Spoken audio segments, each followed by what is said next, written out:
sekolah yang akan disampaikan langsung oleh Kepala SMA Negeri 2 Payakumbuh. Kepada yang terhormat Bapak Dr. Andes Dafriman MSI, disilakan. Mirip ini ya, mirip apa?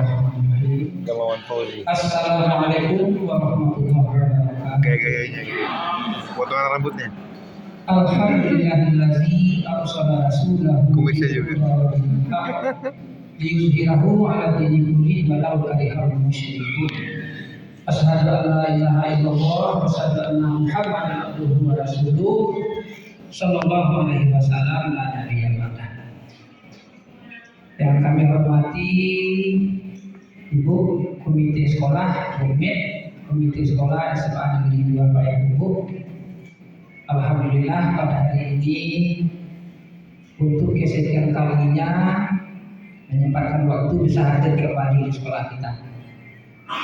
Padahal Bukmin ini Bapak Ibu sehari-harinya bekerja di Dinas Pekerjaan Umum PU Provinsi Sumatera Barat.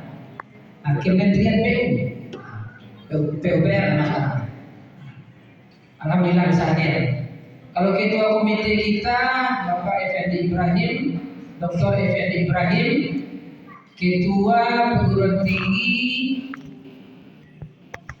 Putri Maharaja Payakumbuh. Sekarang sedang berada kita di Jakarta. Jadi yang hadir dengan Bumi, terima kasih Bumi. Kemudian yang kita hormati Bapak Yudhitra, Bapak Yudi, mitra kerja kita di sekolah Bapak Ibu sebagai Kabin Kamtibmas untuk wilayah Padang Tanah Payudara sekitar Pista 2 ini, yang selalu setia bersama-sama kita sehari-hari, bukan hanya hari ini saja. Sehari-hari selalu rajin memantau dan monitoring kondisi dan situasi sekolah kita, termasuk anak-anak kita yang di luar yang berkumpul. Mungkin ada juga yang ke Kubu Gadang, ke kafe-kafe, kantin-kantin. Itu kita dapat informasi dari Pak Yudi dan Pak Yudhitra. Jadi terima kasih sekali lagi Pak Yudi, Pak Yudhitra.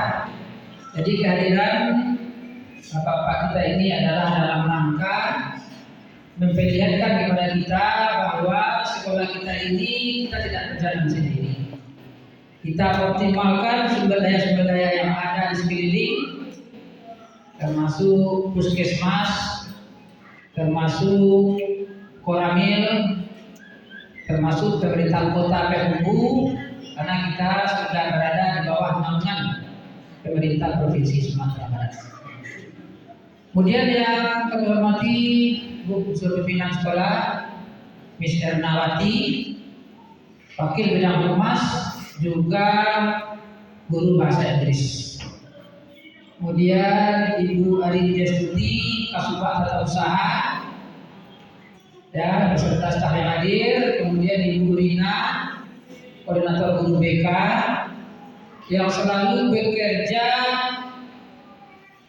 Yang pertama ini sibuk membagi-bagi kelas. Yang kedua nanti sibuk untuk memetakan anak-anak kita ini mau masuk ke perguruan tinggi apa, sampai membimbing sukses masuk ke perguruan tinggi. Nah, itu koordinatornya. Serta Bapak Ibu wali kelas yang hadir.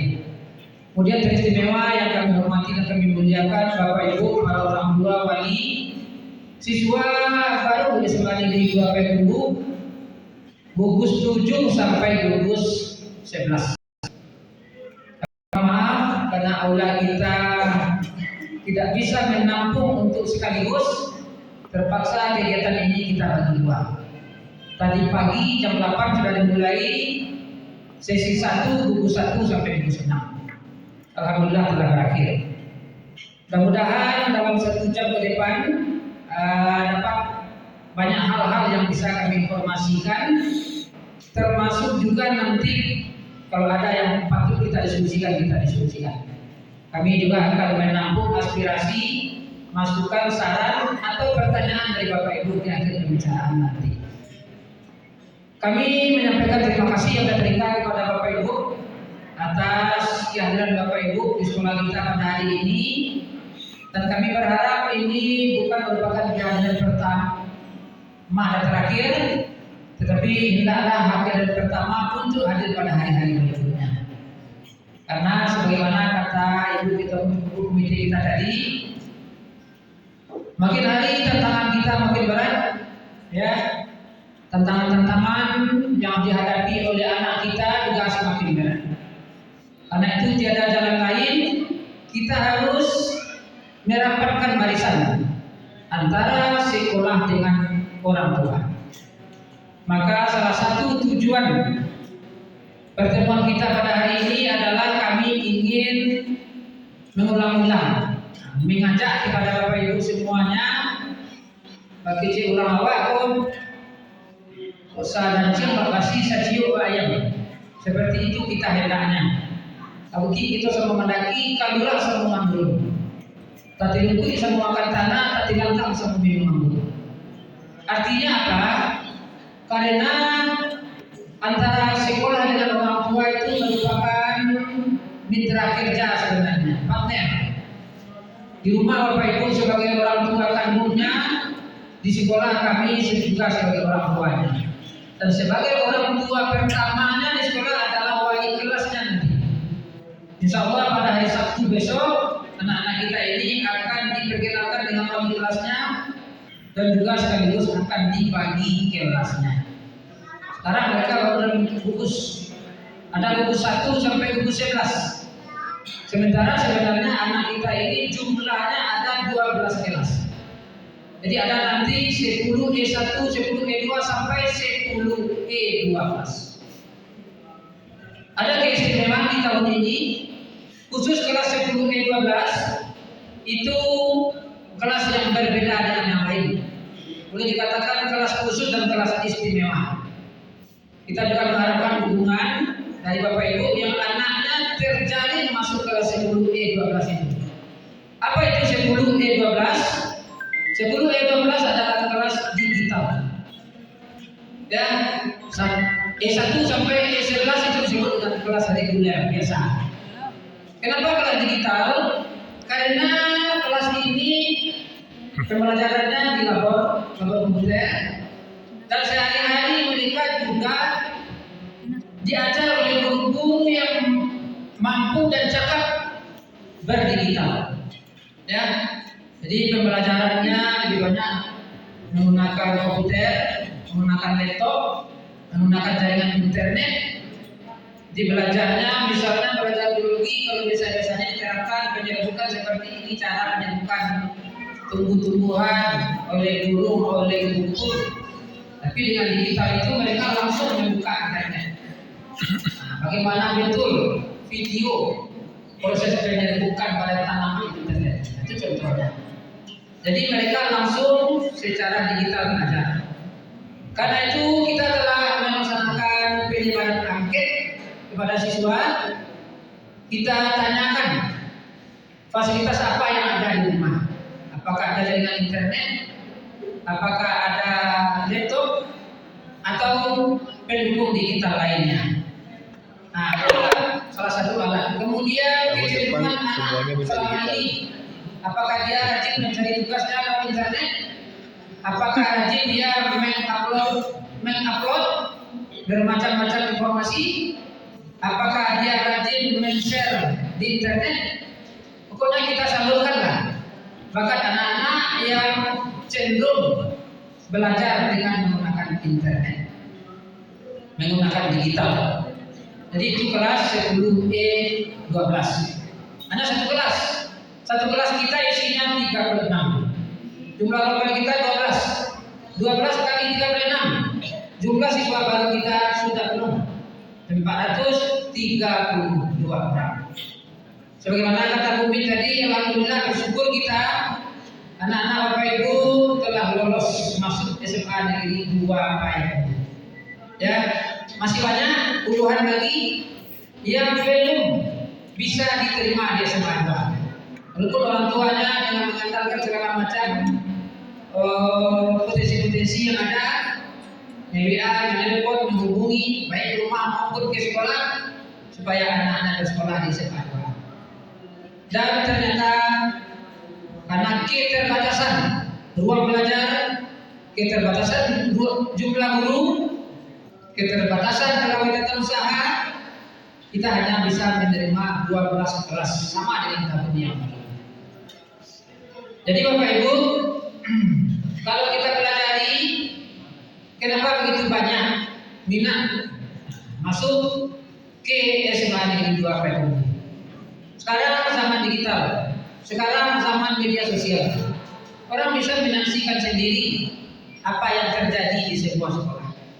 Ya, jadi karena itu kita tentu berupaya bagaimana prestasi-prestasi baik yang telah diperoleh, hasil-hasil baik yang telah tampak selama ini, kalau tidak kami tingkatkan minimal sama dengan itu. Padahal sebenarnya sama saja kita sudah termasuk orang yang merugi itu. Orang yang hari ini lebih buruk daripada hari kemarin adalah orang yang celaka. Kalau buruk, kalau sama merugi. Kalau yang beruntung adalah yang lebih baik.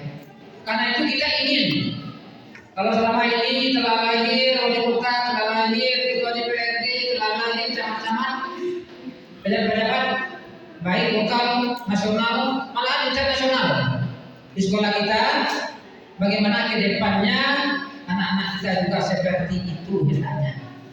Itu yang kita harapkan. Jadi kami ulangi sekali lagi, kehadiran kita bersama pada hari ini bagi kita adalah untuk menyamakan langkah, menyatukan langkah kita supaya apa yang kita programkan ini sama-sama kita dukung. Sebab di rumah tangga saja Bapak Ibu, antara ayah dengan ibu, kalau rasa cium ayam dan sedang basi, maka anaknya pasti akan tidak sukses. Nah, ayah menegakkan disiplin, anak ibu di ibu dan anak, babelah anak. Atau sebaliknya, ibu berang, anak ayah membela. Kalau seperti ini di dalam rumah, maka nanti anak ini mau kemana dia, tak jelas. Yakinlah Bapak Ibu, setiap apa yang kita programkan di sekolah kita ini, semuanya adalah untuk kepentingan siswa. Bagaimana anak-anak kita ini yang kelas 10 naik jadi kelas 11 dengan nilai yang memuaskan. Di kelas 11 naik ke kelas 12, bagaimana dia yang naik dengan nilai yang memuaskan. Tidak ada kita ingin agar anak ini banyak tinggal, anak ini banyak DO, tidak ada seperti itu. Ya, kita buat aturan, kita buat disiplin, kita buat ini buku panduan. Ada buku panduan yang kita berikan kepada anak-anak kita di masa MPLS sekarang ini secara gratis, ini buku panduannya.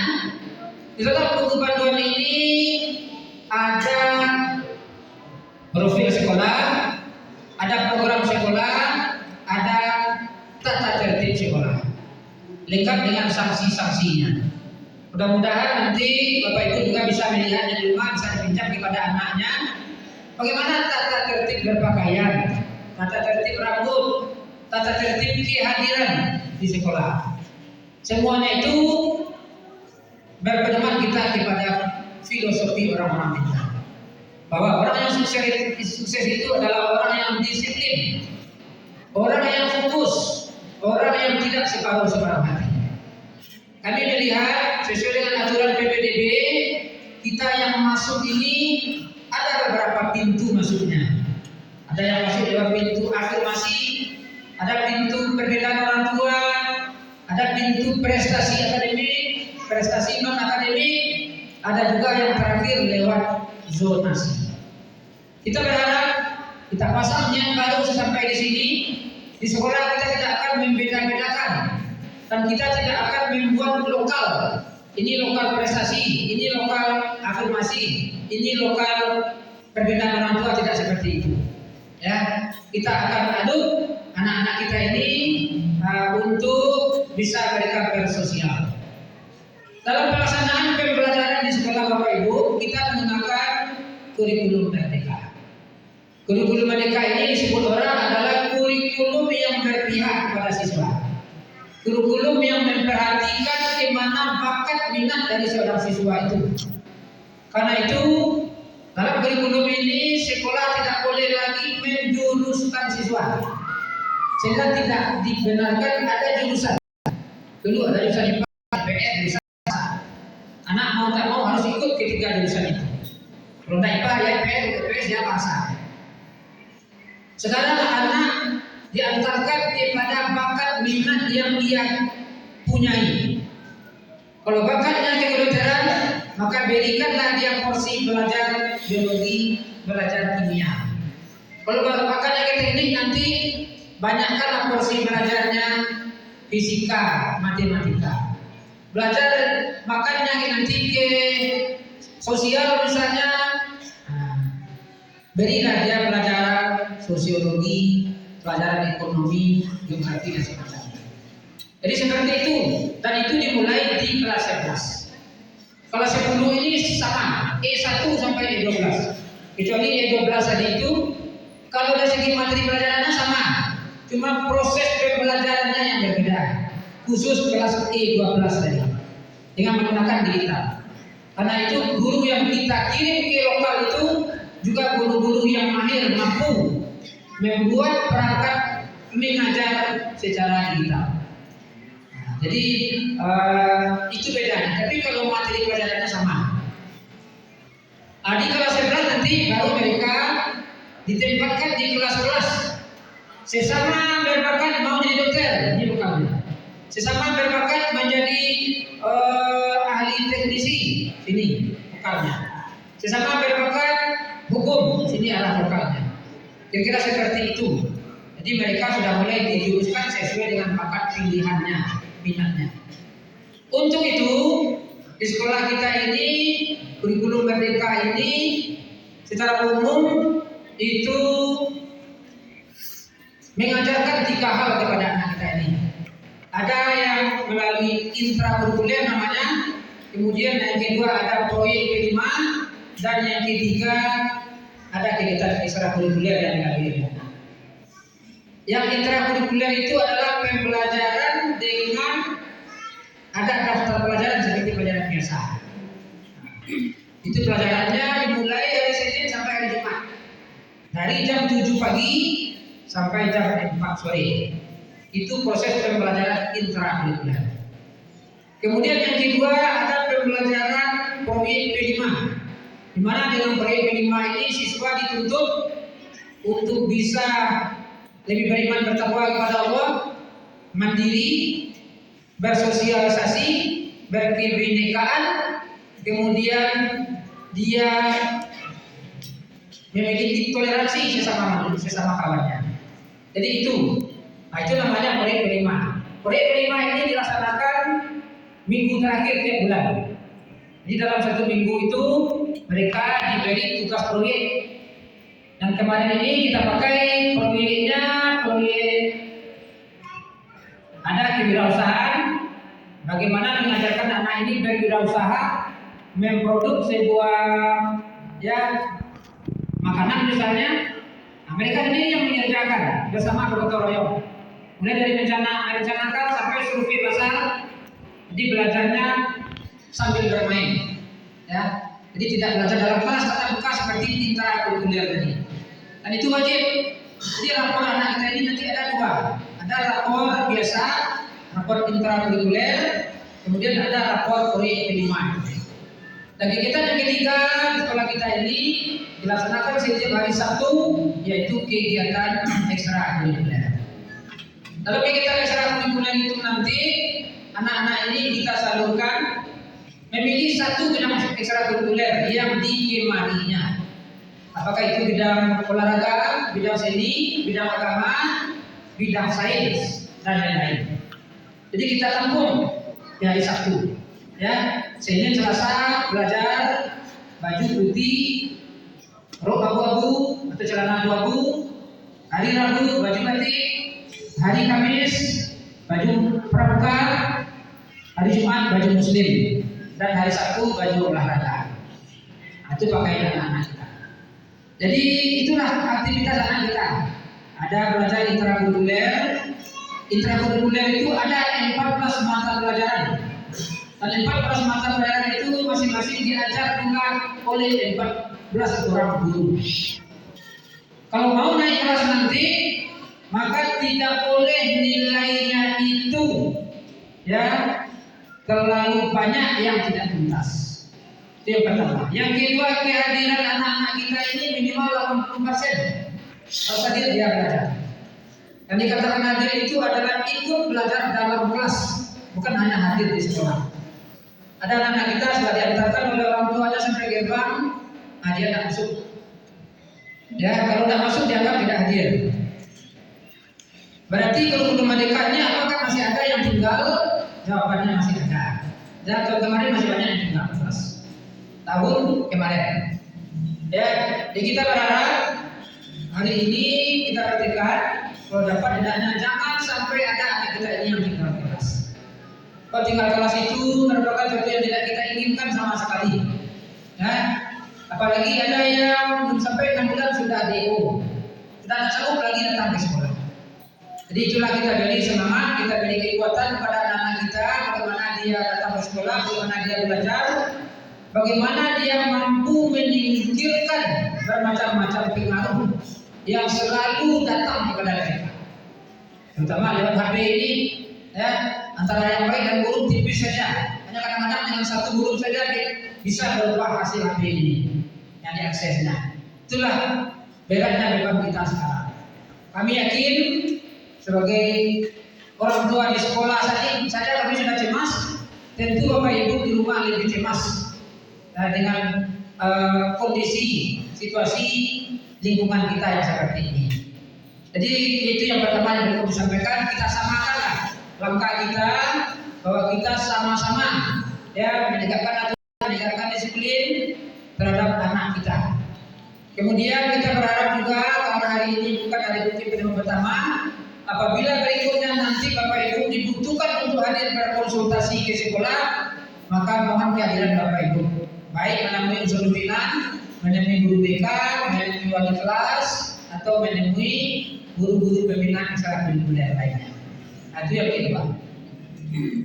Kemudian Bapak Ibu, yang perlu juga kami sampaikan pada kesempatan ini, sekolah kita memiliki berbagai sarana prasarana. Saya sampaikan tadi dalam video awal yang ditayangkan, kita termasuk sekolah yang beruntung. Kita punya lapangan bola, lapangan bola itu cuma 2 ini. Kita punya 2 buah lapangan tenis, kita punya lapangan basket, kita punya masjid. Kita punya masjid. Dan masjid itu hendaknya betul-betul ya kita laksanakan minimal sholat berjamaah di masjid siang hari. Nah, jadi mari sama-sama kita sampaikan pada anak untuk rajin-rajin beribadah. Ya, karena tidak ada gunanya fasilitas yang banyak itu kalau tidak termanfaatkan oleh kita. Dalam bidang ekstrakurikuler salah satu bidang keagamaan kita adalah tahfiz Quran. Khusus untuk tahfiz ini kita adakan 2 kali dalam seminggu pembinaannya, baik oleh guru-guru tahfiz kita dalam maupun kita datangkan pembina dari luar. Hari Senin subuh jam 6 dan hari Sabtu mulai jam 8 sampai selesai. Kalau ada Sabtu. Tahfiz. Kemarin kita telah sukses mengantarkan anak-anak kita ini sudah tahfiz sebanyak 104 orang. Undang-undang waktu itu Pak Gubernur datang, Ketua DPRD datang sini menyaksikan. Kita undang orang tua yang anak-anak yang sudah tahfiz. Tahfiz itu di samping keuntungannya untuk akhirat, ya, yang utama sekali adalah untuk akhirat, untuk melanjutkan pendidikan oleh anak kita juga perlu. Karena Bapak Ibu kami lihat banyak yang masuk lewat jalur tahfiz yang hafalannya mulai dari 2 juz ke atas. Kita berharap tidak hanya stagnan sampai di sana. Kalau 2 di bawah tamat SMA ini, kalau perlu tamat pula hafalannya 30 juz. Itu yang kita harapkan. Jadi karena itu tentu butuh juga dukungan dari Bapak Ibu. Bagaimana Senin subuh saat orang belum pergi sekolah dia datang ke sekolah. Ya. Saat orang upacara dia masih belajar tahfiz di sana. Dan kemarin ini kita galang dana dapat dari alumni kita hadiah umroh untuk juara 1 tahfiz putra 1 orang dan hadiah umroh untuk juara tahfiz putri 1 orang pula. Dan insya Allah tanggal 3 Agustus besok ini berangkat. Ya, kamu enggak gitu loh. 35 juta 1 tiket Bapak Ibu. Nah, bisa dibiayai diberangkatkan oleh alumni kita. Jadi banyaknya alumni kita yang sukses di luar. Jadi kami katakan tadi kepala sekolah saja di Kedung Buah kok SMA Limo SMA negeri, kelima-limanya dari SMA 2 kecuali SMA 2. Nah, kelima kepala sekolahnya dari SMA 2 kecuali SMA 2. SMA 1 alumni SMA 2, SMA 3 alumni SMA 2, SMA 4 kepala sekolahnya alumni SMA 2, SMA 5 kepala sekolahnya alumni SMA 2. Nah, SMA 2 kepala sekolahnya alumni SMA 1 atau sangka. Jadi itu Bapak Ibu, SMA seperti itu, SMA 1 tidak, SMK itu alumni SMA, SMK 3 SMKK alumni SMA 2 juga itu, SMK 4 alumni SMA 2 juga. Itu kepala sekolah baru, belum camat-camat, belum lagi kepala-kepala dinas, sampai wali kota tadi kan. Ya, banyak alumni kita. Tentu kita tidak hanya bangga dengan alumni itu saja yang akan merubah nasib kita dalam kita sendiri. Akan berubah nasib seorang kalau dia tidak berusaha merubah. Nah, itulah yang ketiga yang perlu kami sampaikan. Masuk SMA 2 jangan kita hanya bangga dengan prestasi alumninya, prestasi orang yang sudah sukses di sana. Tetapi yang akan menentukan masa depan anak kita adalah kita dan anak kita itu sendiri. Ya, bagaimana enaknya lebih tinggi lagi daripada itu enaknya dapat. Kalau perguruan tinggi banyak Bapak Ibu, ya, kan baru keluar ini undangan, SNBT, mandiri juga sudah mulai keluar. Tahun ini saja 5 kedokteran dari sini, ya. Ada Universitas Pertahanan, ada di Jambi 2 orang, ada di Bengkulu. Pokoknya yang kami dengar ada 5 yang sampai. Kedokteran umum, kedokteran gigi, kedokteran hewan, teknik IPB banyak, ya. IPB saja itu kalau tidak salah ada 18 orang yang diterima di IPB, ya, termasuk ketua OSIS. Ketua OSIS itu langganan tetap kita. Ada jatah kita 1 orang di IPB itu. Sudah 3 tahun ya betul-betul diundang langsung sebagai mahasiswa IPB. Nah, jadi karena itu kami ingatkan yang keempat, masuk SMA ini jodohnya adalah perguruan tinggi, Pak. Ini adalah jembatan untuk masuk perguruan tinggi. Akan salah besar kita kalau memasukkan anak di SMA lalu tidak berniat untuk melanjutkan ke perguruan tinggi. Kalau hanya untuk bekerja, masuklah ke SMK. Karena SMK itu menyiapkan para alumninya untuk siap kerja di tengah masyarakat. SMA menyiapkan para alumninya, siswanya untuk diterima di perguruan tinggi yang favorit.